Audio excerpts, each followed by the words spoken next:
जय हिंद। दो टूक में आपका स्वागत है। अन्ना हजारे का अनशन खत्म हो गया। सारे देश में अन्ना के साथ जो लोग खड़े थे, प्रदर्शन कर रहे थे, धरना दे रहे थे, अनशन कर रहे थे, उनका भी अनशन खत्म हो गया। एक तरीके से कहें सारे देश का तनाव खत्म हो गया। पर यह अनशन खत्म कैसे हुआ? पर्दे के पीछे क्या क्या हुआ? सरकार ने क्या क्या किया? यही आपको जानना चाहिए। कहां बात बनी और अन्ना कैसे माने। इसके अलावा ये आपको जानना चाहिए कि अन्ना की टीम पर अचानक आरोपों की बरसात क्यों होने लगी। कैसे अन्ना का अनशन खत्म होते ही सरकार की साजिश या सरकार का हमला अन्ना या और उनकी टीम के ऊपर शुरू हो गया। कैसे कुछ बुद्धिजीवियों और मीडिया हाउस के सहारे आंदोलन की फंडिंग पर सरकार ने सवाल उठाने शुरू कर दिए और इसमें उनका साथ दे रहे हैं बड़े बड़े संपादक, टेलीविजन चैनल के संपादक। दरअसल सरकार टीम अन्ना में फूट डालना चाहती है, इसमें कोई दो राय नहीं। सरकार की शुरू में भी ये कोशिश थी और अब आंदोलन खत्म होने के बाद सरकार फिर ये कोशिश कर रही है, क्योंकि उसे डर है कि आंदोलन फिर खड़ा हो सकता है। सबसे पहले स्वामी अग्निवेश का स्टिंग सामने आया, जिसमें वो कपिल सिब्बल से बात करते नजर आए। ये स्टिंग कब हुआ? किसने इस ऑपरेशन को प्रायोजित किया? आंदोलन खत्म होने के बाद ही ये मीडिया में क्यों आया? एक सवाल यह भी उठता है कि आखिर आंदोलन खत्म होने के बाद ही फंडिंग की बात क्यों उठाई जाती है? क्या सरकार को पहले से पता नहीं था कि अरविंद केजरीवाल सहित देश के सैकड़ों एनजीओ, स्वयंसेवी संगठनों को फोर्ड फाउंडेशन से पैसा मिलता है? ये सब क्यों शुरू हुआ? सोचने की बात है। आखिर क्या है इन आरोपों की सच्चाई? जन लोकपाल को लेकर 12 दिन तक चला अन्ना का अनशन खत्म हो गया, लेकिन सरकार की नीयत साफ नहीं नजर आ रही है। सरकार उनके 3 सुझाव मानने को तैयार तो हो गई। लोगो ब्यूरोक्रेसी, राज्यों में लोकायुक्तों का गठन और सिटीजन चार्टर, ये तीनों मांगे अहम हैं। इन सुझावों को स्थायी समिति के पास भेज दिया गया है, लेकिन इनमें एक पेच है, वो ये कि इसे संसद की भावना कहकर स्टैंडिंग कमेटी में भेजा गया। स्टैंडिंग कमेटी को इन सुझावों पर विचार कर फैसला लेने में कम से कम 2-3 महीने का वक्त लगेगा। लेकिन इस बीच सरकार ने अन्ना की टीम पर पलटवार करने का मन बनाया है। इसके लिए सरकार ने सबसे पहले आंदोलन में शामिल हुए ओमपुरी और किरण बेदी पर निशाना साधा है। उनके खिलाफ महाभियोग का नोटिस दिया गया। इन दोनों ने आंदोलन के दौरान सांसदों के खिलाफ बयान दिए थे। ओमपुरी ने सांसदों को अनपढ़ और गवार कहा था। इसके बाद स्वामी अग्निवेश पर निशाना साधा गया। अन्ना के मंच से स्वामी अग्निवेश ने इस आंदोलन को आजादी की दूसरी लड़ाई बताया था, लेकिन स्टिंग ऑपरेशन में स्वामी जी कभी अन्ना और उनकी टीम को पागल हाथी कहते नजर आए। सवाल ये है कि आखिर अग्निवेश का स्टिंग ऑपरेशन किसने करवाया और क्यों करवाया? इससे भी बड़ा सवाल ये है कि ये स्टिंग ऑपरेशन आंदोलन खत्म होने के बाद ही क्यों सामने आया? ये सही है कि अन्ना के अनशन से कुछ समय पहले से ही अन्ना टीम से अग्निवेश की दूरी बनने लगी थी, लेकिन इस स्टिंग को सार्वजनिक करने का फायदा किसे मिलने वाला है? इस सवाल का जवाब टीम अन्ना के लिए भी जरूरी है, क्योंकि कहीं न कोई ऐसा है जो लगातार टीम अन्ना के सदस्यों को बदनाम करने की ताक में है और इसमें सफल भी हो रहा है। इसी बीच बुकर पुरस्कार से नवाजी गयी और बुद्धिजीवी लेखिका अरुंधति रॉय ने तो इस आंदोलन को फोर्ड फाउंडेशन और विश्व बैंक से सहायता मिलने का आरोप लगाकर टीम अन्ना के सारे सदस्यों को ही कटघरे में खड़ा कर दिया।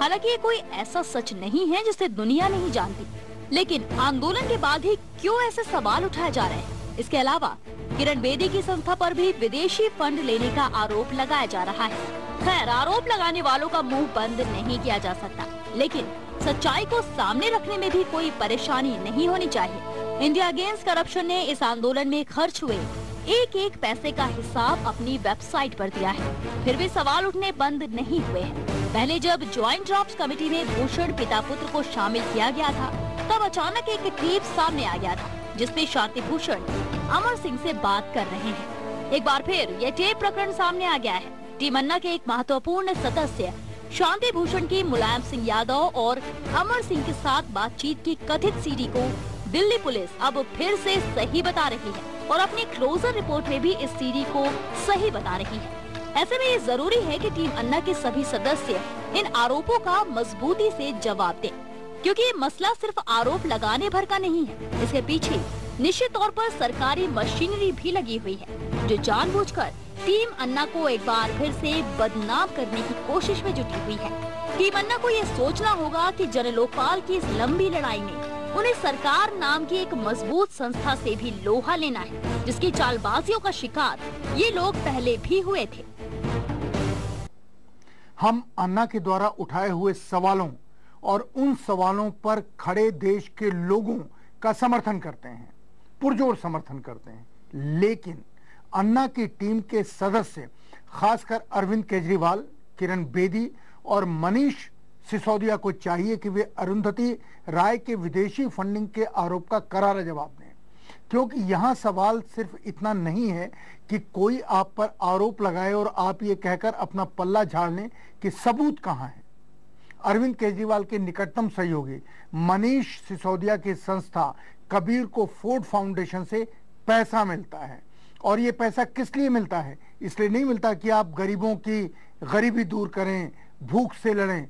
ये मिलता है सरकार से जुड़े हुए राजनीतिक सवालों में काम करने के लिए पैसा मिलता है। ये कोई ऐसा सच नहीं है जिसे लोग नहीं जानते, लेकिन यही एक पेंच है। दरअसल फोर्ड फाउंडेशन की वेबसाइट पर जब डोनेशन पाने वाली संस्थाओं के नाम ढूंढते हैं तो उसमें एक नाम कबीर का भी आता है। फोर्ड फाउंडेशन ने साल 2011 के, मसलन जिस साल में हम बात कर रहे हैं, कबीर संस्था को $2 लाख दिए हैं। 45 रुपए का $1 अमूमन आज उसका रेट है। आप हिसाब लगा लीजिए कितने रुपए हुए, ऐसा इसके वेबसाइट पर लिखा है। बहरहाल जब आप इस लिस्ट को थोड़ा और खंगालेंगे तो पता चलेगा कि कबीर इस देश की अकेली संस्था नहीं है जिसे फोर्ड फाउंडेशन से पैसा मिलता है, बल्कि हिंदुस्तान के कई और एनजीओ हैं जिन्हें फोर्ड फाउंडेशन से पैसा मिलता है। लेकिन हमें मिली सूचना के मुताबिक एक तथ्य यह भी है कि कबीर संस्था ने चालू वर्ष के लिए फोर्ड फाउंडेशन से पैसा लेने से मना कर दिया। चालू वर्ष मतलब आने वाला 2012 के लिए। लेकिन आरोप लगाने वालों के लिए इतनी सूचना ही काफी है जो उन्हें फोर्ड फाउंडेशन की वेबसाइट से मिल रही है। टीम अन्ना को भी ये मालूम होना चाहिए कि एक बार फिर सरकारी साजिश शुरू हो चुकी है। इसलिए बेहतर होगा कि टीम अन्ना हर एक आरोप का जवाब दे, हिम्मत के साथ जवाब दे, करारा जवाब दे, वो भी पूरी पारदर्शिता के साथ, क्योंकि जब जन लोकपाल जैसा अहम मुद्दा आप जनता के बीच लेकर जाते हैं तो एक छोटा आरोप भी बड़ा बन जाता है। सरकार की कोई भी साजिश जो टीम अन्ना के खिलाफ होगी वो असल में जनता के खिलाफ साजिश होगी, ऐसा जनता कह सकती है, क्योंकि जनता के लिए आज सबसे जरूरी है एक सशक्त लोकपाल बिल। इसमें कौन किस पर आरोप लगाता है, कौन क्या जवाब देता है, यह महत्वपूर्ण नहीं है। यहां पर लेते हैं एक छोटा सा ब्रेक और उसके बाद आपको बताएंगे अन्ना का अनशन कैसे खत्म हुआ, इसके पीछे कौन कौन लोग शामिल थे।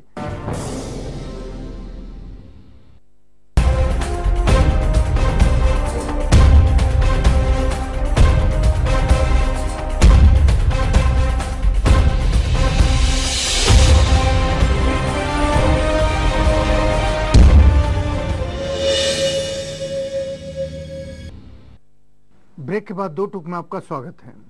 आपको अन्ना के अनशन खत्म होने के पीछे की पूरी कहानी किसी ने नहीं बताई। हमने अभी आपको बताया कि टीम अन्ना के खिलाफ सरकार ने साजिश कैसे रची, किस तरह की रची। अब हम आपको दिखाते हैं अन्ना का अनशन कैसे खत्म हुआ। जिस गांधी टोपी को कांग्रेस और पूरी राजनीतिक बिरादरी ने दफन कर दिया था, उसे अन्ना के आंदोलन ने भ्रष्टाचार की लड़ाई का प्रतीक बना दिया। बच्चे, बूढ़े और जवान सारे देश में इस टोपी को पहने नजर आने लगे। लोगों से कटी सरकार और विपक्ष ये समझ ही नहीं पाए कि अन्ना की लड़ाई में लोग कैसे और क्यों शामिल हो गए। इसलिए विपक्ष शुरू में खामोश रहा और उसे लगा कि इससे कांग्रेस को राजनीतिक नुकसान हो, इस में उसे बदलने देना चाहिए, जिसका फायदा शायद विपक्ष को मिलेगा। ये विपक्ष इस मुगालते में था जब 16 अगस्त को अन्ना और उनके साथियों को गिरफ्तार किया गया, तो संपूर्ण विपक्ष की एक ही प्रतिक्रिया थी कि अन्ना को गलत गिरफ्तार किया गया है, उन्हें अनशन करने देना चाहिए था। 3 दिनों के बाद लोग अपने आप अपने घरों में वापस चले जाते। उन्होंने अन्ना को सलाह दी कि उन्हें संसदीय मर्यादा और तंत्र का सम्मान करना चाहिए। दरअसल उन्हें लग रहा था कि अन्ना की भाषा राजनीतिक व्यवस्था के खिलाफ एक बगावत जैसी है, जिसमें कांग्रेस के साथ विपक्षी दल भी लपेटे में आ जाएंगे। 14 अगस्त से अन्ना से निपटने की कमान कपिल सिब्बल और पी चिदम्बरम के हाथ में थी। दोनों बड़े वकील हैं, दोनों की भाषा महान है, दोनों को लगता है कि हथियारबंद आंदोलन भी उनका दुश्मन है और अहिंसक आंदोलन भी उनका दुश्मन है। पहले नक्सलवादियों को सेना द्वारा गोलियों से भुनवाने की घोषणा करने वाले गृह मंत्री अचानक खामोश हो गए। 16 अगस्त को एक तरफ अन्ना को गिरफ्तार किया गया तो दूसरी तरफ कपिल सिब्बल, चिदम्बरम और अंबिका सोनी ने एक प्रेस कॉन्फ्रेंस की। इस प्रेस कॉन्फ्रेंस को सारे देश ने देखा और देश को लगा कि ये उसके मंत्रियों जैसी प्रेस कॉन्फ्रेंस नहीं है, ये तो घमंड में डूबी सरकार का भ्रष्टाचार के समर्थन में किया गया शंखनाद है। सरकार ने 2 बड़े वकीलों को इस आंदोलन से निपटने की जिम्मेदारी सौंपी, लेकिन वे सफल नहीं हो पाए। टीवी पर इन्हें देखकर जनता इन्हें सरकारी एजेंट मानने लगी। ये जनप्रतिनिधि या राजनेता जैसे नहीं दिखते। तिहाड़ जेल के बंद अन्ना को जेल के अंदर और बाहर लोगों का समर्थन मिलने लगा। तब सरकार को अपनी गलती समझ में आई और सरकार ने सलमान खुर्शीद को सामने किया। उन्हें सरकार के फैसलों को जनता के सामने रखने की जिम्मेदारी दी। सलमान खुर्शीद का चेहरा और भाषा सौम्य है, लेकिन समस्या का हल इससे नहीं होता। सरकार जल्द से जल्द अनशन तोड़वाना चाहती थी, क्योंकि दिनों दिन अन्ना का समर्थन बढ़ रहा था। प्रधानमंत्री नया विकल्प ढूंढने लगे। इस वक्त महाराष्ट्र के मुख्यमंत्री पृथ्वीराज चौहान काम आए। उन्होंने अन्ना से बात करने के लिए भय्यूजी महाराज को बुलाने का सुझाव दिया। केंद्रीय मंत्री एस.एम. कृष्णा ने श्री श्री रविशंकर को बुलाने का सुझाव दिया। प्रधानमंत्री ने दोनों को बुला लिया, लेकिन दोनों को एक दूसरे के बारे में नहीं बताया। महाराष्ट्रीयन नेताओं के गुरु और सहोदर माने जाने वाले राष्ट्र संत भय्यूजी महाराज से अन्ना की निकटता है। दिल्ली आते ही वो पहले सलमान खुर्शीद से, फिर प्रधानमंत्री से और बाद में अन्ना हजारे से मिले। आमतौर पर अपने मिलने वालों से मंच पर ही भेंट करने वाले अन्ना भय्यूजी महाराज से बंद टेंट में घंटे भर के लिए मिले। अन्ना भय्यूजी द्वारा दिए गए कागज पर केवल महाराज की व्यक्तिगत गारंटी पर दस्तखत करने के लिए तैयार हो गए। दस्तखत के लिए तैयार अन्ना का विचार एक व्यक्ति को देखते ही बदल गया। महाराष्ट्र के अतिरिक्त गृह सचिव सारंगी को देखते ही अन्ना बिफर गए। सारंगी को किसी ने नहीं बुलाया था, लेकिन प्रशंसा की उम्मीद में वो बातचीत में शामिल हो गए। अन्ना ने भय्यूजी से बाद में बात करने की बात कही और कागज अपने पास ही रख लिया, जिसे अरविंद केजरीवाल ने बाद में देखा और अस्वीकार कर दिया। सबने अन्ना को बताया कि इस मार्फत सरकार धोखा कर रही है। दूसरी ओर श्री श्री रविशंकर कई बार मंच पर आकर अन्ना से मिले और समझौता कराने का दावा किया। बीच बीच में वो अच्छी खबर लाने की बात करते रहे, लेकिन ये अच्छी खबर कभी सच्चाई में बदल नहीं पाई। अन्ना का अनशन कौन संत समाप्त कराए, ये प्रतिस्पर्धा का विषय बन गया। श्री श्री रविशंकर के पास प्रधानमंत्री और आडवाणी थे, तो भय्यूजी महाराज के पास प्रधानमंत्री और गडकरी थे। भय्यूजी के पास एक अतिरिक्त पत्ता था और वो थे खुद अन्ना हजारे।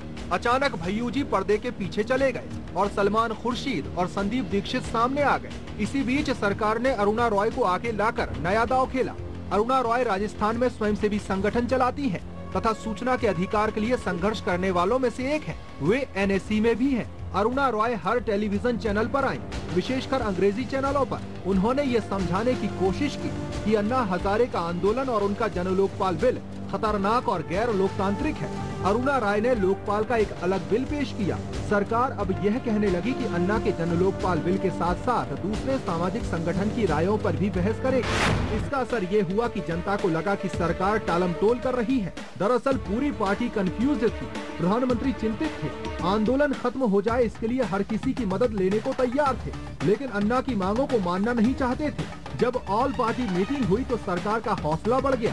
सरकार को लगा कि सारी पार्टियां अन्ना की मांगों के खिलाफ हैं। खतरा सिर्फ भारतीय जनता पार्टी का था कि कहीं इस आंदोलन का फायदा वह न उठा ले। टीम अन्ना का भारतीय जनता पार्टी के नेताओं से मिलना सरकार और कांग्रेस पार्टी को असमंजस में डाल गया। भारतीय जनता पार्टी समय समय पर अपने बयानों और स्टैंड से मुकरती नजर आई, जिससे सरकार की समस्या और भी बढ़ गई। जब हम और तह में गए तो पता लगा कि अरुणा राय ने उन स्वयंसेवी संगठनों की तरफ से, जिन्हें अब एनजीओ कहा जाता है, मोर्चा संभाल लिया है, जो बड़े आंदोलन में विश्वास नहीं करते। इसलिए क्योंकि ये खुद आज तक कोई बड़ा आंदोलन खड़ा नहीं कर पाए। ऐसे लोग छोटे छोटे आंदोलन करके विदेशी पैसों से संगठन चलाते हैं। उन्हें लगता है कि उनकी कमीज से अन्ना की कमीज ज्यादा सफेद कैसे हो गई। बहुत से स्वयंसेवी संगठनों को लगा कि आगे उनसे सवाल होंगे कि क्या वे बड़ा आंदोलन खड़ा नहीं कर पा रहे हैं, तो वो लोग उन्हें क्यों समर्थन दें। इन सब ने मिलकर अरुणा राय के नेतृत्व में अन्ना की शैली पर सवाल खड़े करने शुरू कर दिए। उनकी हरकत ऐसी थी जैसे कोई पड़ोसी का अपशकुन करने के लिए अपनी एक आंख फोड़ ले, कि पड़ोसी सुबह उठेगा तो काने को देखेगा तो उसका असगुन हो जाएगा। आम आदमी ने अरुणा राय की बात सुनने से इनकार कर दिया। इधर कुछ मुस्लिम नेताओं और दलित नेताओं ने सवाल उठाए कि आंदोलन उनके हित में नहीं है। देश के आम मुसलमान और दलितों ने इस तर्क को अस्वीकार कर दिया। वे भी बड़ी संख्या में भ्रष्टाचार के खिलाफ चल रहे इस आंदोलन में शामिल हो गए। सरकार और विपक्षी दलों की चालों से श्री रविशंकर और भय्यू जी निराश हुए। दोनों को यह भी लगा कि अन्ना के कुछ साथी, खासकर अरविंद केजरीवाल, समझौता नहीं होने देना चाहते। भय्यू जी महाराज ने कोशिशें जारी रखी और उन्होंने अरविंद केजरीवाल को समझाना चाहा कि अन्ना की जिंदगी ज्यादा महत्वपूर्ण है, लेकिन खुद अन्ना ने कहा कि उनकी जिंदगी से ज्यादा महत्वपूर्ण उनके मुद्दे हैं, खासकर वो मुद्दे जिनसे आम जनता का नाता है, नौजवानों का नाता है। यही वजह कि इस आंदोलन में विपक्ष और मीडिया के रोल पर भी चर्चा होनी जरूरी है। यहां पर लेते हैं एक छोटा सा ब्रेक और उसके बाद आपको बताएंगे अन्ना के इस पूरे आंदोलन के दौरान विपक्ष और मीडिया की क्या भूमिका रही।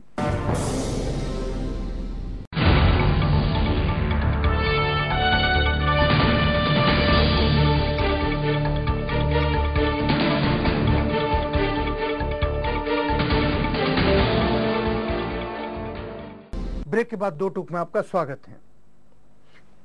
एक बात आपको बताएं, अरुणा राय के साथ लोग क्यों नहीं खड़े हुए, जबकि टेलीविजन में सबसे ज्यादा उन्होंने अन्ना के आंदोलन की मुखालफत की या उसमें तरमीम करने की कोशिश की। इसलिए क्योंकि अरुणा राय सोनिया गांधी के नेतृत्व वाली कमेटी की महत्वपूर्ण सदस्य हैं।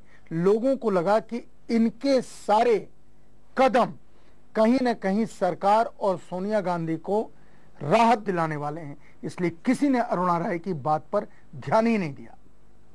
लेकिन अन्ना का अनशन खत्म हुआ। इन सब के बीच मीडिया और विपक्ष के रोल पर कई सवाल खड़े हुए। आखिर क्यों बीजेपी इस आंदोलन के दौरान कंफ्यूज नजर आई। जहां अंग्रेजी मीडिया का स्टैंड ऐसा था मानो वो जनता नहीं सरकार की आवाज बन गए हों, वहीं हिंदी मीडिया का रोल बिल्कुल अंग्रेजी मीडिया से अलग था। पहले बीजेपी ने इस आंदोलन का विरोध किया, लेकिन कांग्रेस के खिलाफ पैदा हो रहे गुस्से का राजनीतिक फायदा उठाने के लिए पार्टी ने यू टर्न ले लिया। अन्ना तक संदेश भिजवाया। चूंकि सलमान खुर्शीद के साथ बातचीत से प्रशांत भूषण और केजरीवाल को ज्यादा उम्मीद नजर नहीं आई, इसलिए उन्होंने बीजेपी नेताओं से मिलने का फैसला लिया। बीजेपी ने समर्थन दे दिया। विपक्ष के द्वारा ट्रैप होने की आशंका में कांग्रेस ने युक्ति लगाई और अन्ना को मनाने के लिए भय्यू जी महाराज को आगे किया। भय्यू जी ने सलमान खुर्शीद, कपिल सिब्बल और प्रधानमंत्री से मिलकर मांगे तैयार की। उधर केजरीवाल को लगा कि कांग्रेस को ही फैसला लेना है तो उन्हें भी कुछ संकेत देना चाहिए। कांग्रेस ने लोकसभा में चर्चा को टाला। सलमान खुर्शीद से भय्यू जी महाराज, प्रशांत भूषण, केजरीवाल और मेधा पाटेकर की मुलाकात हुई, जिसके बाद मांग सिर्फ ये बची कि अन्ना के प्रस्ताव पर लोकसभा में चर्चा हो और लोकसभा आश्वासन दे। दूसरी ओर देश की अंग्रेजी मीडिया ने भ्रम की स्थिति पैदा करने की पूरी कोशिश की। ये बात फैलाई कि अन्ना का आंदोलन मध्य वर्ग का आंदोलन है, जबकि हिंदी न्यूज चैनलों ने खुद को अन्ना के आंदोलन का हिस्सा बताया। सरकार के लिए ये चिंता का विषय रहा कि वो हिंदी न्यूज चैनलों को अन्ना से दूर नहीं कर पाई। जिस तरह जनता का दबाव कांग्रेस, बीजेपी, दूसरे राजनीतिक दलों और संसद पर पड़ा, उसी तरह लोगों के दबाव ने हिंदी चैनलों को भी मजबूर कर दिया। अधिकांश हिंदी चैनलों ने मुंबई से अपने वरिष्ठ संवाददाताओं को दिल्ली बुला लिया ताकि उन्हें अन्ना हजारे से संपर्क करने में आसानी रहे। पर सबसे बड़ा रोल जनता ने निभाया, जिसमें 80% भागीदारी नौजवानों की रही। नौजवानों ने जिस शांति के साथ, संयम के साथ अन्ना के आंदोलन का साथ दिया, वो बेमिसाल है। न झगड़ा, न झंझट, न लूट और न खसोट, यही नेताओं पर दबाव का सबसे कारगर हथियार बना। सरकार और राजनीतिक दलों के लिए एक और खतरा था। अगर वे शांतिपूर्ण आंदोलन की बात नहीं सुनते तो उन्हें नक्सलवाद को तर्क देने का अपराधी माना जाता। इस आंदोलन की सुनवाई न होने का दुष्परिणाम बड़ी संख्या में नौजवानों को नक्सलवाद के साथ जोड़ देता। अन्ना के आंदोलन ने देश में एक विश्वास जगा दिया कि आम लोगों में भी ताकत होती है। इस आंदोलन से ये साबित हो गया कि नौजवानों में देश के लिए प्यार है और वो भी देश की समस्याओं के लिए चिंतित हैं। अब गेंद सरकार के पाले में है। सरकार को ये साबित करना है कि वो जन भावनाओं को कितना महत्व देती है। आंदोलन में उठाए गए सवालों को कैसे लोकपाल कानून में शामिल करती है। अगर सरकार तीनों मांगों को मानकर भ्रष्टाचार से लड़ने के लिए एक मजबूत और सशक्त लोकपाल बनाती है तो लोगों का विश्वास जीत सकेगी। अगर ऐसा नहीं हुआ तो देश के प्रजातंत्र को झटका लगेगा। हिंदी मीडिया ने एक तरह से झंडा उठा लिया कि वो देश में अन्ना हजारे की आवाज का एक्सटेंशन बनेगा, और वो बना। इस सारे आंदोलन के दौरान आंदोलन पहुंचा कहां पर? अनशन से पहले घोषणा थी कि इस स्टैंडिंग कमेटी के पास हमारा बिल नहीं जाएगा, जन लोकपाल बिल नहीं जाएगा। संसद उसके ऊपर सीधे बात करे, बहस करे और प्रस्ताव पास करे या संशोधन दे। संसद में कोई बात नहीं हुई। वो बिल दोबारा पुनर्मुश्को भव की तरह स्टैंडिंग कमेटी के पास ही गया। संसद ने कोई प्रस्ताव पास किया, संसद ने प्रस्ताव नहीं पास किया। संसद का प्रस्ताव क्या है? प्रधानमंत्री ने चिट्ठी लिखी जिसमें संसद के प्रस्ताव का जिक्र है। सब कंफ्यूजन में है। लेकिन हम इसका इसलिए स्वागत करते हैं कि देश के लिए सोचने वाले एक आदमी की जान पार्लियामेंट में दिन भर हुई बहस ने बचा दी। लेकिन पार्लियामेंट में हुई बहस ने, जिसमें सुषमा स्वराज, शरद यादव, लालू यादव द्वारा दिए गए भाषण सारे देश ने पसंद किए। आंदोलन अन्ना हजारे के शब्दों में स्थगित हुआ, अनशन स्थगित हुआ। अब दोबारा अन्ना हजारे सारे देश में घूमेंगे। लेकिन जब अन्ना हजारे सारे देश में घूमेंगे तो अरविंद केजरीवाल और किरण बेदी या मनीष सिसोदिया पर उठे हुए सवालों के जवाब भी अन्ना हजारे के सामने मुंह खड़े होंगे, सुरसा की तरह से। इसलिए इन लोगों को चाहिए कि जनता के भरोसे को बनाए रखने के लिए हर चीज का जवाब दें और अन्ना हजारे द्वारा पैदा की हुई देश में चेतना को और नौजवानों के मन में उठी हुई हिलोर को, उनकी आंखों में जगे हुए सपनों को बंद करने का या उनको तबाह करने का या उनको समाप्त करने का कोई मौका अपने विरोधियों को न दें। हम जो कहते हैं सच कहते हैं, दो टूक कहते हैं। जय हिंद। कैसा लगा आपको हमारा ये कार्यक्रम? आप अपनी राय दे सकते हैं feedback.dotook@gmail.com पर।